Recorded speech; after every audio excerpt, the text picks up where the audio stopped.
Hey guys, here we go into my breakdown and prediction of Manny Pacquiao versus Errol Spence, and obviously what's going to be an incredible fight and with a lot of intrigue, a lot of interest, yeah, I'm really excited for it. So we're going to be talking about how I think the fight is going to go, what punches and what things are going to be effective for each fighter, what things each fighter is going to need to work on or worry about, and then who I think is ultimately going to win the fight. Now, one thing I want to touch on first is that on average, I think it's easier to be a southpaw in boxing than it is to be an orthodox fighter. On average, the orthodox fighters don't have as much experience fighting against the southpaw counterparts, especially at the lower and the medium levels of boxing. Now, at the highest level of boxing, there's no real advantage between the two, as long as both fighters are, A-level fighters. And that's going to be where we kind of get to our distinction in Errol Spence and Manny Pacquiao. As Manny Pacquiao, number one, has pretty damn good technique. It's pretty good, okay? There are a few things he could work on, but for the most part, he can hit all of his positions. He can transition his weight from one foot to the other very well. He can make all the proper boxing moves, and he can box really well. He knows what to do with what he's doing. And then we have Errol Spence, who is a giant southpaw. But he can't do all the moves, okay? He can do most of them. But one thing that he doesn't do, and he can't do very well, is slip to the front foot, right? Or slip to the back foot. Slipping in general, right? Head movement is not a big thing on Errol Spence's skill set. And that's going to be a very interesting factor in this fight. And we'll talk about that, how that breaks down. But on average, because he's a southpaw and the way that he defends himself against orthodox fighters simply by pulling away and moving off the line doesn't make him learn how to slip punches, doesn't teach him how to get his head off the line. And in this fight, I think it's going to be glaring what a difference there is between someone like Manny Pacquiao, who I believe is legitimately a really great fighter, and someone like Errol Spence, who I have been critical of his whole career, who I think has gotten away with being just a big fighter. Now, all that to say that Spence still might win.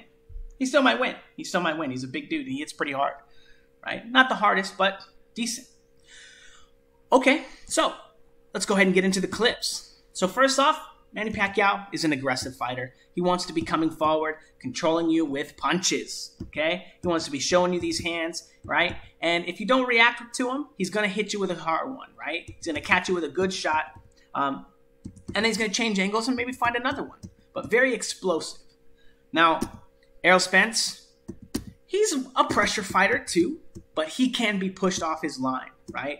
He's not always the greatest defensively, as we can see here. Number one, when you're slipping punches, notice Bundu's in the southpaw position. When he's slipping punches, he can't get his head off the line here because he only drags his weight backwards. He doesn't know how to slip his weight to the front foot.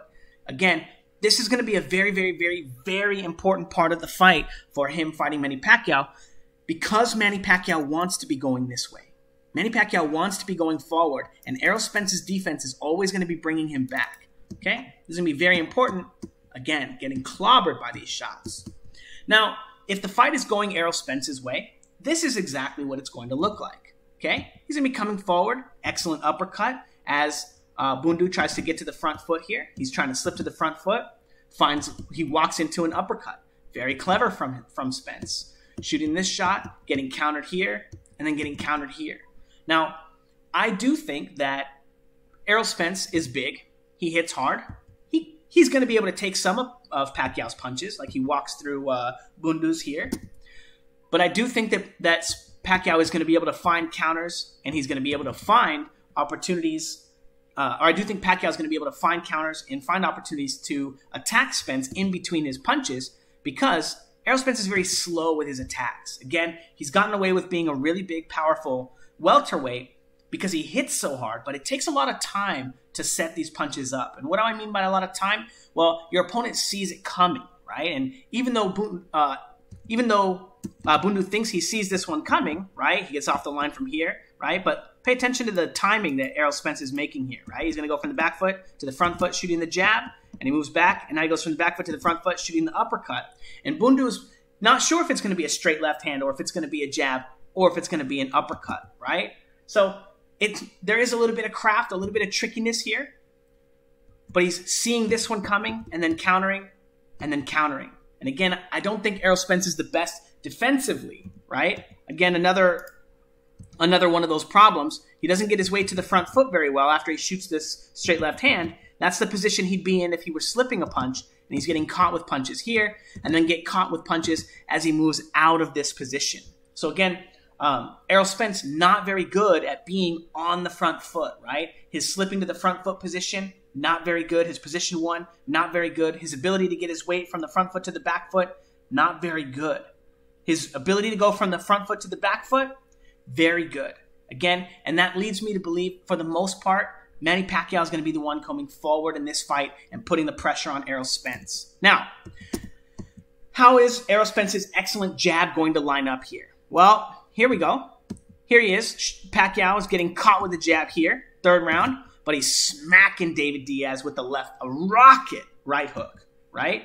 And then here he is, David Diaz on that same timing, and Pacquiao says, oh, I'll just counter this jab with my jab. Bah! Catches him with a huge jab. Oh, then David Diaz tried to catch him with another jab, and he pull counters him, catches him with a left hand over the top, and blocks the other counter from David Diaz.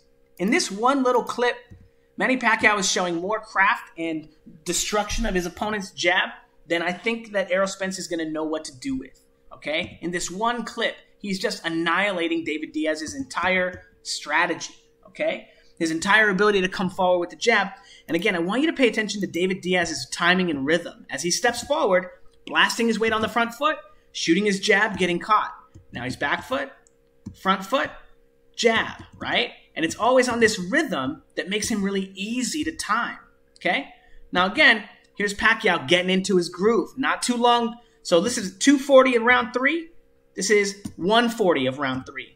And now he's finding big leaping pendulum hooks to counter and to take away that jab, and then countering over the top with the left hand too. Again, a plethora of ways for Manny Pacquiao to fight a very basic jab. And again, pay attention to the timing on Diaz, the way that he always has to move forward and rock into that jab. Again, it's going to be something that's very, very easy for Manny Pacquiao to pick up on from Spence. Now, this clip, we're going to come back to it in a little bit, but here's Diaz, not this one here. Here's Diaz coming forward. He's going to come forward on that timing, back foot, front foot, feint. Manny Pacquiao bites on the feint, likely thinking it's going to be a jab, maybe, but this left hand here, right? Look at all the space there is here. This punch could be anything, and Pacquiao is really open for it. We're going to talk about this a little bit later. Think those uppercuts, remember? So here is Errol Spence shooting his jab at Bundu, okay? Shooting the jab, and Bundu slips, counters with the right hook, okay? Slip into the inside of this jab. 3 jabs from Spence, all miss. Right hook to the body from Bundu. Spence coming in with the left hand to the body, getting countered here, over the top. Lots of punches. Again, that clip here, Spence not very good at getting his weight from the front foot to the back foot. After landing this body shot, he gets stuck here and winds up eating a bunch of punches for no reason. Now, again, Spence going to shoot his jab and easily getting timed by Bundu over the top. Again, look at Errol Spence's timing. Back foot, front foot, stepping forward, countered over the top. Stepping forward, countered, right? He's shooting the jab to the body, getting countered with the jab. Shooting the jab to the head, getting countered to the body here. And then up top at the end of that clip, it kind of gets cut off. But boom, it looks like he blocks it. But in any case, Errol Spence's jab is very vulnerable, okay? So I do expect Manny Pacquiao to spend a lot of time looking to counter and take advantage of the fact that Errol Spence doesn't really slip to the front foot. His head is always in the same spot when he throws his punches. Now, where is Errol Spence's advantage? Number one, he's big, right? We know he's big. We know he hits hard. We know. So how does he use that in his advantage? How does he use that to his advantage in this fight? Well, it's going to be with the pendulum left hand. This move here. As he takes that big step forward, he's going to take that step, boom, walk in there and throw this punch as hard as he can. And now his opponent has to respect it. And Bundu goes, oh, where'd that go? And now, instead of going up, he goes down, right? And goes to the body, right? Bundu doesn't like that. Boom. Body. Now, all of a sudden, pay attention. Watch Bundu's arm, okay? He tries to bring his arm down because he thinks it's going to be a body shot, but this one was actually to the head. Again, Errol Spence is able to deliver these punches, and they look so similar, and the technique is so good that it's hard to discern which one he's going to be throwing because his positions are pretty good. Now, he doesn't really get his weight all the way to the front foot. He's throwing an uppercut, so he shouldn't be. But if he misses this punch, I do expect it to be bad for him. But I do expect there to be enough danger around Errol Spence's left hand to really trouble Manny Pacquiao and his ability to come forward. Again, this uppercut is going to be very dangerous, especially in scenes like this. Not this. Here, where his opponent, Manny Pacquiao, may be trying to slip to the front foot, like he's going to try to do a lot in this fight, and walk onto a left uppercut. Again, I think the left uppercut is going to be the best punch for Errol Spence so far. And again, we're going to kind of take a look at a few more clips here. So, the last thing that's going to be really effective for Manny Pacquiao, and the problem with Errol Spence's defense, again, he likes to shift his weight to the back foot, right? So watch Diaz. He's going to do the same thing, right? He's blocking this punch, okay? Fine, perfect. He blocks the punch, but he doesn't look to transition his weight back across the line and counter as a pull counter on this beat. If he's moving off the line, what is he gonna do with his next weight transition from here? What is he going to do, right? Because if he's slipping this punch, he's going to be throwing his own punch and slipping his weight to the front foot, right? But if he's moving his weight back, he has to re-enter the line in a dangerous position because Pacquiao here is ready to throw this leaping right hook, right? Or this leaping cross, this leaping right hand as he uses his left hand to occupy Diaz's guard and feint him and push him off of his line. And again, David Diaz, he thinks he's going to be fine by taking a step off the line, right? But Pacquiao is following him with the pendulum step. As you can see, he shoots that right hand, gets all his weight on the front foot, and now he's gonna jump off this front foot, use the pendulum step, and shift this leg underneath his weight at the same time he throws that right hook, right? And it allows him to stay in position and to continue putting pressure on Diaz and controlling him, right? Making him do what he wants and still applying pressure and landing punches. A beautiful technique. And again, this is one that Bundu used very effectively against Errol Spence. As Errol Spence, he doesn't have very good head movement, so his head is always in the same spot. So once he allows you to cross his line, he doesn't have very many places that he can go, okay? Except if he moves off the line. But as we can see here, that's not the best clip for that, but we can see one of the things I do expect to happen a lot in the fight, Errol Spence being vulnerable on the inside. I know a lot of people think he's going to be the one shining on the inside. I do think he landed a left hand to the body on Bundu, but notice Bundu did land a lot of good punches there. Now again, getting his weight to the front foot and coming forward. Again, I don't think Errol Spence is going to be able to control the space between him and Manny Pacquiao very well because Manny Pacquiao is constantly getting his weight to that front foot. Another reason why that uppercut is going to be so important for Spence to stop Manny Pacquiao from coming forward. Now, again, I don't know if that's going to be a very effective strategy for him because of the fact that, again,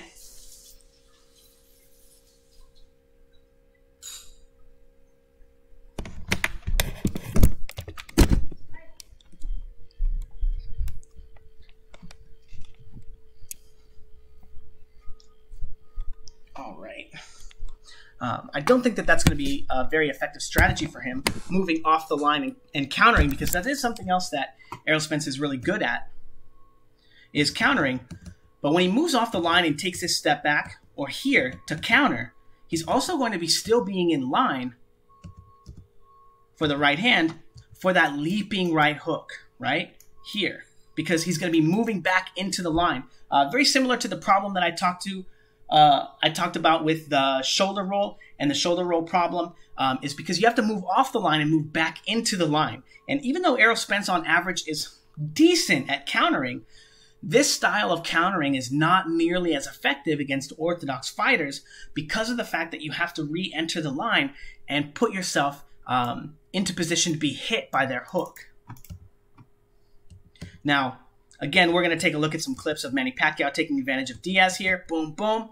And we can see, again, Diaz moving to the back half of his line away from his opponent's left hand. You're supposed to move to the front if you're going to be slipping that punch, not to the back. And then when he re-enters the line to counter, Manny Pacquiao is already catching him with that shot. Again, and doing it again. Boom, boom. And again, Pacquiao able to get off the line, defend that position. Now, what is the fight going to look like? Okay, well, if Pacquiao's winning the fight, it's going to look a lot like this. Okay, a very predictable Errol Spence coming forward, attacking Pacquiao, and Pacquiao able to pick him off and counter. Now, Pacquiao gets hit here because he does get hit often, right? But he's also pretty good at countering. He's pretty good at finding quick punches. And Errol Spence doesn't like to be punched at. He doesn't like to be hit. And again, let's take a look at this counter, okay? This is the counter that Manny Pacquiao dropped him with. This is very similar to the counter that Errol Spence is trying to land here, right? Very, very similar, okay? If Errol Spence is trying to use counters like this, he may find himself in positions to be countered or hit by Manny Pacquiao's Manila Ice. I think that's the left hand, right? But as he looks to re-enter the line. Now, Diaz was throwing a left hook there, or a left uppercut, which, again, I think is going to be the most important part. But Diaz is also much, much bigger than Manny Pacquiao. So he may not be as low on the line. He may find it easier to get his head into a position to land that punch. Now, if Errol Spence is winning the fight and he's dominating, or Manny Pacquiao's having trouble getting control of Errol Spence's lead hand and countering it, this is what the fight's going to look like, okay? Pushing him around, Pacquiao still able to throw punches, but Spence trying to walk through them.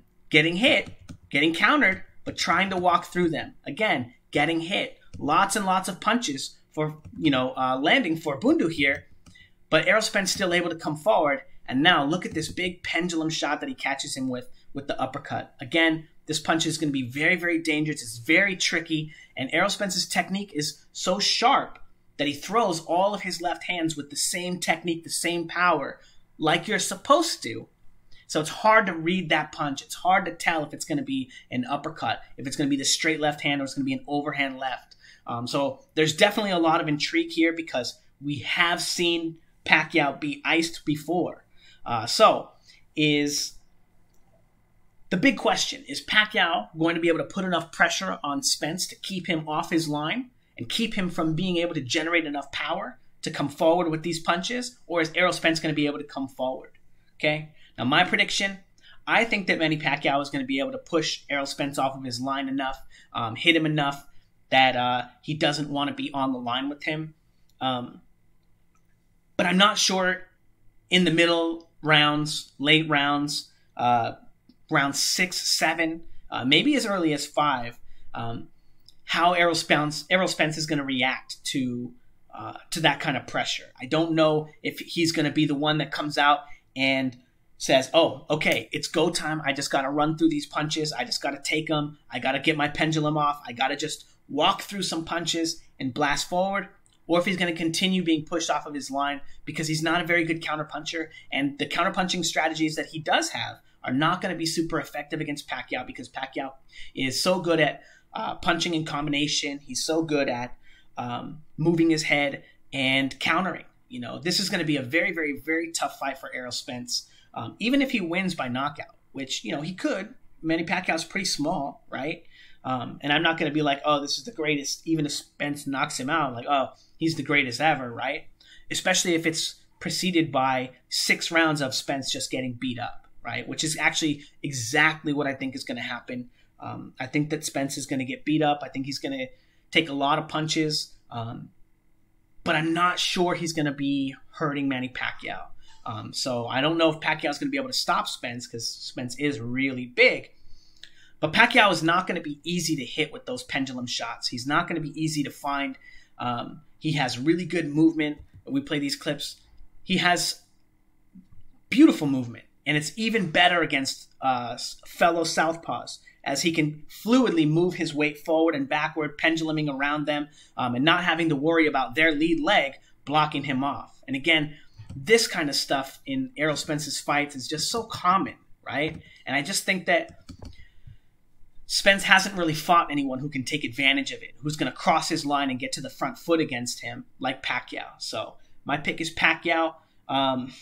Shoot, man, do I want to go by knockout? I don't know. I don't know what I'm going to say. I'm going to be watching much more film of this fight. So if you guys want to watch on Patreon, we're going to be watching this whole fight. We're going to be watching Pacquiao versus Diaz, and we already have Chris Van Heerden up there against Errol Spence. So check it out. Also, shadowboxing series update. The next video, likely today or tomorrow, is going to be on combination punching. And we're going to start working on combination punching for our shadowboxing. Very, very simple drill. So check it out. Don't forget to like, comment, and subscribe. And if you're looking for personalized one-on-one boxing coaching, check out my Patreon. I have hundreds of videos on my Patreon, full fight film studies, 400 videos, better than anything you've seen on YouTube.